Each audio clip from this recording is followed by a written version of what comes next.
It's currently Friday the 29th, just past 5 p.m. Where I live as I record this, and you know what that means? That means it has now been about exactly a week since Path of Fire came out. Now, we did, of course, have a lot of connection issues, especially people on EU in the first couple of days. So whether we can really say that everyone's had a week of playtime or not is up to the individual. But for me, yeah, I feel like I've had a week of Path of Fire, and I wanted to talk to you guys about how that first week went. Also talk to myself, because I think that sometime long off in the future, I might come back to this video to wonder just how much content I really got out of this X-Pack, say when the next one comes out and so on.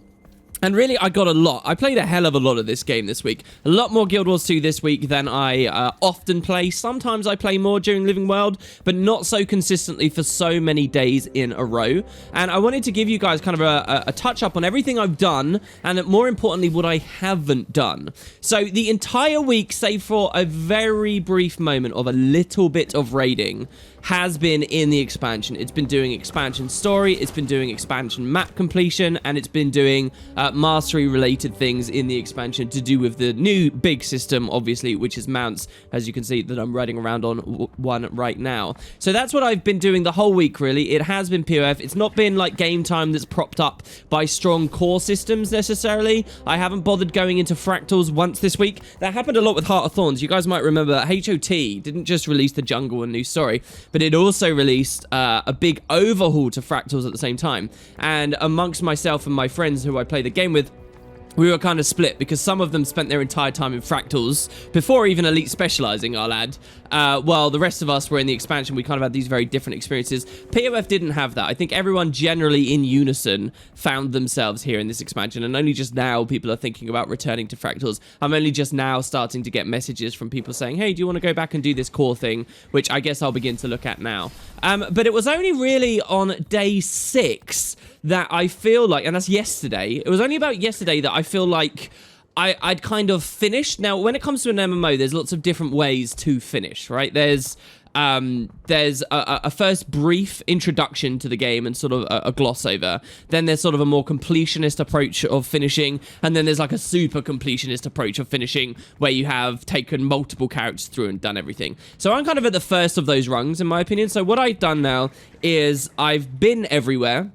I've got map completion on all of the maps. It took me 6 days to do this. So Vabby's done, Desolation is done, Ellen Riverlands are done, the Crystal Oasis is done, and so are the Desert Highlands. So in terms of finishing, I've done that, and also all the story I've done too. And it does feel, I did feel a big click, a big difference in me right when I hit this point. And I'd be curious if everyone watching this video had that as well. I know many other people hit this point much quicker. They like no-lifed it. They didn't go to sleep.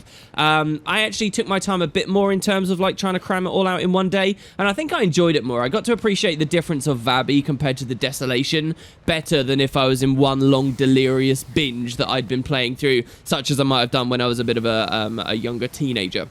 And so yeah, now that I've hit that point, I've begun to wonder, what else is there to do? Do I want to go for another character? And that's usually the point where very casual players will start to think, all right, I'm done, and they'll uninstall or they'll put it down. Do they want to go for another character? Well, I actually have a lot of incentive to do that. And it's because of the way they've structured the achievements and a lot of the stuff I skipped along the way. So, what do I want to do going forwards in next week? And hopefully this will give a lot of you new people and people that don't really know much about Guild Wars 2 a glimpse into how I'm going to continue playing. You know, I often get this question, WP, how do you stay so enthused about the MMO for so long? Well, here are the things I haven't done at all in this week, okay? First, the bounty boards and the bounty system. Now, I've done some, but as you guys should know, around various places on the maps, you can find these boards that teach you about big game, dangerous creatures, and powerful enemies that you can kill for rewards. In fact, there's a unique currency in the game specifically for killing them. What's it called? It's one of these ones down here, I think. Yeah, Elegy Music, earned by completing legendary bounties in the Crystal Desert and spent at the Tomb of the Primeval Kings. I've done none of that. I don't know how any of that works. I've done a couple of bounties, but not many. So here's a bounty board over here. This is just one of many. Each map hosts lots of different selections of bounty boards, and the bounties that appear on them change per board selection, I think you have. So here I can go for this guy, Lord Hanif, right? Who happens to be one of the very few that I've killed. By pressing F there, it gives me a target. It turns out he's just up here on this temple, which is where I've seen him in the past. And you get kind of this crazy, awesome boss. And they have all these really wild, different active effects. So I'm really looking forward to trying this out. This guy has lots of awakened that spawn around him. And so like as we engage on him here, if I give myself a ton of barrier, and then he gets these extra active effects that do other different things that make him a real threat. I've struggled on some bounties, I've killed some bounties, but there's a lot more to do. There you go, he started summoning stuff. Some of them summon creatures that like heal them, some of them summon creatures that will explode as far as I know, and just all sorts is going on, and I've barely touched that. The other thing that I've barely touched as well are meta events in the maps. So, just like Core Guild Wars 2, each map is full of events that you can complete, and some of them are linked together into like a big special important chain.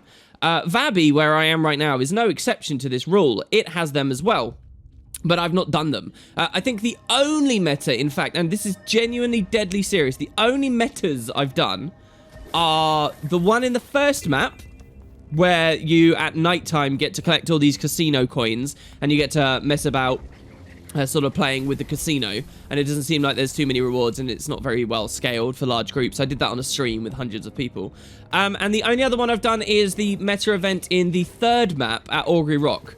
I've not seen any of the other ones or anything else that's going on. I tell a lie, I have seen a little bit in the Desolation, but I haven't finished it. So that's kind of like quite a big part, and especially the one here in Vabi, I hear is quite involved and is the closest to sort of that Heart of Thorns experience that we can possibly get. So fingers crossed that there's something good going on there. And that's what I'm going to be doing in my second week. Then there's other stuff too. Adventures. So I've done a couple of adventures, but 3 of them I haven't. So you can ride around on the mounts gathering supplies, and you've got to do it as fast as possible. I actually have a friend who was very enthusiastic about those at Heart of Thorns, and he's just started dipping into it here. I think he's second place lifetime, and people are starting to open their eyes to that. So I'll be checking those out. And apparently when you get the final mount as well, which I'll talk about in a second, even more might unlock. There are also, as well, a new thing that POF added were races. I've only done 2 races. There are races for all the other mounts that I've not played. I technically did a kind of a race thing in one of the story instances, but I'm not sure whether that quite counts. So I've got all of those to do, perhaps, when I'm playing through a second character at the same time. The actual mount I'm on right now, this Jackal, this allows you to go through teleporters. And I've not seen any, well, I've seen a couple of the teleporters, but any of the, like, big ones, I believe that there's a giant jumping puzzle where you have to find the correct sequence of portals to go through and stuff. Those are totally alien to me, and I've not really played around with whatsoever. So, again, on an alt, because I have this guy now and I've got him maxed out, I'll be able to teleport through and open up new paths and access ways that previously were unbeknownst to me. So, that's another thing. I said I've explored everywhere. I technically haven't. There is another map. There's a 6 map. Heart of Thorns also had a couple of these. They're guild halls. And so there is one here. Before the game came out, there was kind of a conspiracy theory thing on Facebook where someone said, I can't believe you've only added 1 guild hall arena net. And they got a response saying, oh, don't be so sure. You haven't played it yet. You don't know what we've added. And yet there's 1 guild hall. But I'm going to be doing this tomorrow on a stream. My guild's finally going to capture this, and I get to explore this new area. And I'm going to actually do a thing where our guild is level 0, and I have months and months of progression on this, of spending currencies and doing guild missions and stuff to try and build that up. Not many people will give themselves that experience, but that's another thing that I'll get a huge amount of replayability.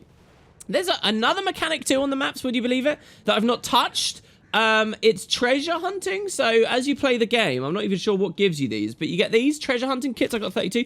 When you double click them, you get a special action hotkey, and when you press the special action hotkey, it sends like a sign out to you for you, and you can sort of be directed to treasure on the map. And I've not even played with this. I don't even really know how this works. I'll be taking this onto another character, so it says that the treasure's over here. I don't know what kind of loot we get from this, whether we get anything particularly rewarding or unique, but I've not played with that. This is actually something we saw in Living Worlds, to be honest with you. But yeah, I've not played with it at all, and that's another aspect of POF that will freshen things up when I get onto a new elite specialization. Finally, something that the veterans will really care about, they did add the ability to get bigger bags in this expansion, much bigger bags. They're very expensive, and there's this whole thing you need to do to acquire them. Well, that was quicksand there. Let's change our mount. Yeah, look, they've put quicksand. I still don't even know this map that well, to be honest. Bigger bags. I've not done any of the bigger bag stuff, and that is something I plan to do. Just because bigger bags exist in Guild Wars 2 now, guys, doesn't mean that the game is terrible without them. It doesn't mean that Inventory Wars 2 is the worst thing in the world and it's impossible to play and this massive amount of money you have to spend to be able to have a valid experience. This is really just something extra, something bonus. The reason I kind of want the bigger bags is because I am using a third-party add-on that lets me build swap, and having the bigger bag would let me have a ton of Ascended gear on that character and not even really feel the sting. So that's a thing. I'm really hoping that the devs put build templates as an official feature in at some point in Living World Season 4, and then maybe this won't even matter. But for now, I do care about the bigger bags, and yeah, I want to go for those. The final really major thing, of course, is the 5th mount. So I have the 4 regular ones. I do not have the 5th mount, but I have started that. That's going to be a whole adventure all on its own. I triggered it and began it right here at the end of Vabby. You can go to a special place and begin all of that. I won't spoil that for people that don't want to know exactly. But it unlocks a bunch of collections for you, which I'm hoping now on my 2nd character, my 3rd character even, because I'm hoping to do at least one of each armor class.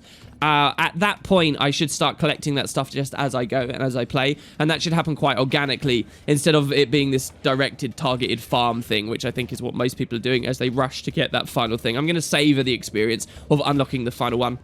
Along those lines, how I'm trying to slowly build up the Griffin and do that sort of quest style thing, there's still a lot of pickups on the maps I haven't done. Like, I haven't read the lore books that come from the maps because I haven't found all of the Sandworn pages yet. Also, when I very first started the expansion, it threw a ton of collections at me. One of them linked me to the Tomb of the Primeval Kings. One of them linked me somewhere else. I actually think that those really should have unlocked at the end of the expansion, because it's only now that I care about getting them, and it's only now I can appreciate all the places I've gone around.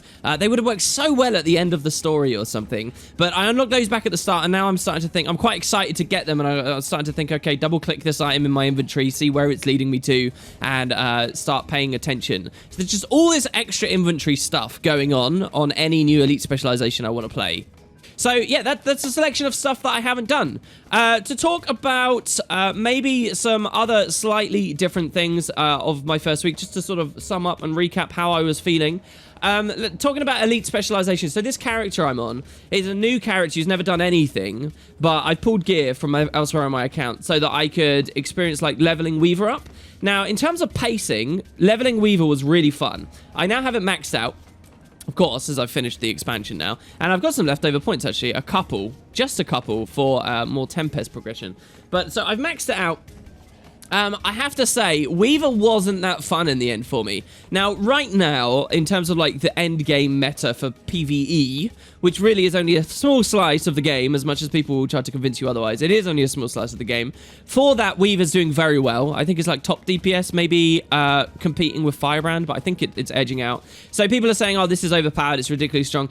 As an open world specialization, I actually didn't enjoy this very much, and I played a lot of different builds. I played a lot of different gear sets. I played Marauder, I played various toughness-based builds, I played various builds that have healing power to try and bounce off of this arcane trait here, which gives you healing on swap, and I played with all of the quality of life and tanky things with swords. I played a lot to try and infuse a lot of quality of life into this spec, and I just didn't enjoy it that much.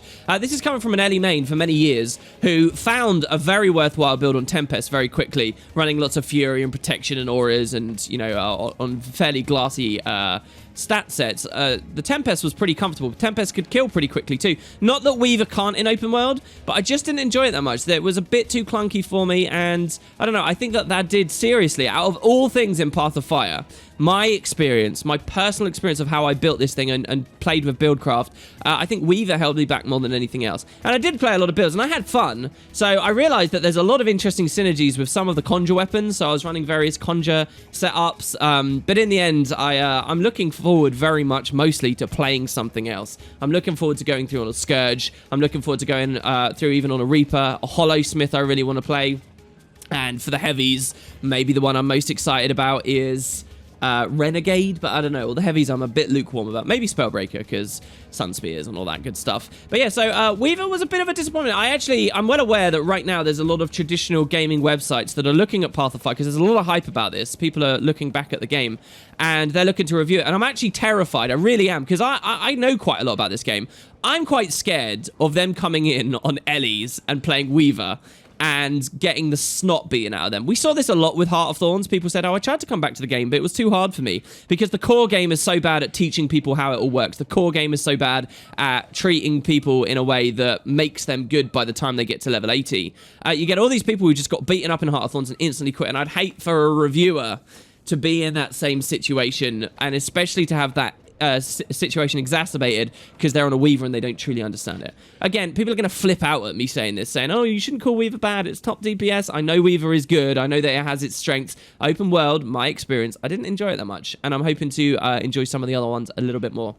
Another thing that really struck me through this week as like a big downside of POF, like if we're looking at real areas, early impressions that I think that the expansion hasn't done well in, it's something I don't see anyone talking about online, but it is the main issue with Guild Wars 2 of today, in my opinion, and it's the most striking thing for me through this entire expansion.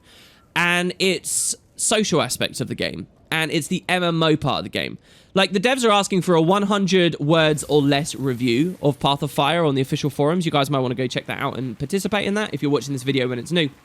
And I think if I were to do such a review, I haven't, but if I were to do one, I think I would really focus on the multiplayer aspects and how they seem to have been forgotten. Like, POF has remembered what it is to be Guild Wars. POF has remembered what it is to be a good action RPG. POF has remembered what it is to value your playtime. POF has remembered so many things and done so well, but POF has forgotten what it is to be an MMO. That is what I would really say. And I know that we're in a desert and it's supposed to feel a bit more desolate. And you know, the fact we don't see so many players, it might be a good thing in that respect. But at the end of the day, they've massively increased the size of these maps. They haven't massively increased player population capacity on these maps, probably because of server issues. So you do find people rarely. And perhaps more than ever now, we're finding that there's very little reason to talk to people when you meet them. They're just going to fly past you on their mount, maybe to participate in an event or some kind. People don't talk very much. There was one specific event I found in Vabi that I adored that got me talking to people around myself. But I think in exchange for convenience, Guild Wars 2 is a game that has caused us to really not socialize much, not find ourselves making friends, not finding ourselves falling into guilds. And it's only through that the game will sustain a really strong population for a really long time, in my opinion. Like, look at me. At the end of this week, I'm about to start my second character. If I was someone who had no friends in this game, no community in this game, and I hadn't met any, which I wouldn't have as I'd played the start of POF, from my experience of POF here, you know, I'm much more likely to quit. But if I've got a mate that says, oh, I'm going to go back to core, oh, I want to try out the other expansion now, do you want to play it with me? Oh, do you want to get into fractals? Oh, I'm going to start a raid. Oh, this expansion added some new guild puzzles. Do you want to join my guild so we can do them together? I'm going to stick about a lot longer. And so I think that really that is what I want to see Guild Wars 2 start focusing on more. I would love the next expansion to be basically everything Path of Fire was, but in a new location, new setting, new story, blah, blah, blah. But I think that the one leaning they need to start shoring up now is looking at the social sides of the game. And that's been kind of my big takeaway, I think. First impressions takeaway, that is, from this expansion so far. That and a lot of issues with the mastery system, but I know those are more personal gripes that much of the community doesn't share, and we, you know, won't change anyway, so there's no point really talking about them. So yeah, that's about it. There are other things to talk about, I guess. If we check out my achievements, if you are feeling lost at any point in Path of Fire, a bit of advice to new players: don't ignore achievements. Achievements are really exciting. You should do them. And so what I am going to be planning on doing over the next 2 years is getting all of these specializations done, taking a proper character through 9 times and doing those eventually. I mean, I'm in no rush for that. Getting all the mastery insights, I've still got some of those to do, and maxing out each of the maps. Each of these achievements will lead you to doing fun things on all the maps, and there's a lot. Think of each of these, some of these you can really think of as akin to a quest of some kind. Speak to an NPC, they ask you to collect a ton of things, they ask you to go to a special area. You know, there really is that much going on. So getting all of these, you'll extract so much more value out of Path of Fire, trust me. And this is what I'm really looking forward to doing, finishing all of this section off. And then even collections too. So it was quite fun, actually. My first character I finished right as I got my first backpack. So when you start the story, you unlock progression on a backpack.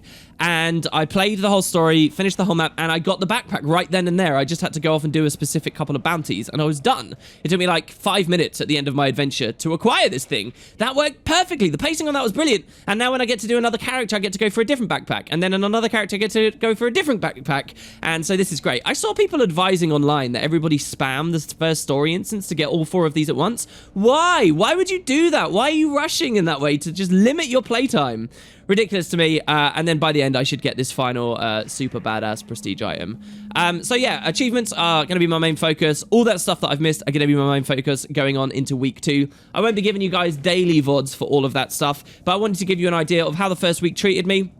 And I cannot say enough, POF has been great. It's been a lot of playtime, much more than I remember having from Heart of Thorns, much more meaningful stuff, and it's all been on one character. And so now I finally get to go explore and do some others. I'd be interested to hear how you guys felt your first week was. As I say, when I come back to look at this video many months down the line, I will eagerly read your comments too to see what other people's first experiences were. So if you disagree with something I said or that you had some kind of contrary experience, please do let me know, either positive or negative, and they'll be up there for all to see. So thanks everybody. Hope this gave you a bit of an idea about how much there is to do in this goddamn thing, and more updates will come, just probably not daily. Thanks very much for watching, and I'll see you soon.